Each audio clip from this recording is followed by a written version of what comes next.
त्रिदलं त्रिगुणाकारं त्रिनेत्रं च त्रियायुधं त्रिजन्म पापसंहारम् एकबिल्वं शिवार्पणम् त्रिशाखैः बिल्वपत्रैश्च अच्छिद्रैः कोमलैः शुभैः तव पूजां करिष्यामि एकबिल्वं शिवार्पणम् कोटिकन्या महादानं तिलपर्वतकोटयः काञ्चनं शैलदानेन एकबिल्वं शिवार्पणम्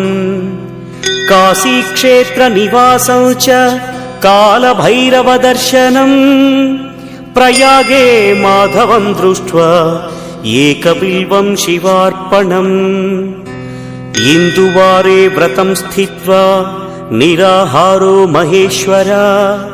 नक्तं हौष्यामि देवेश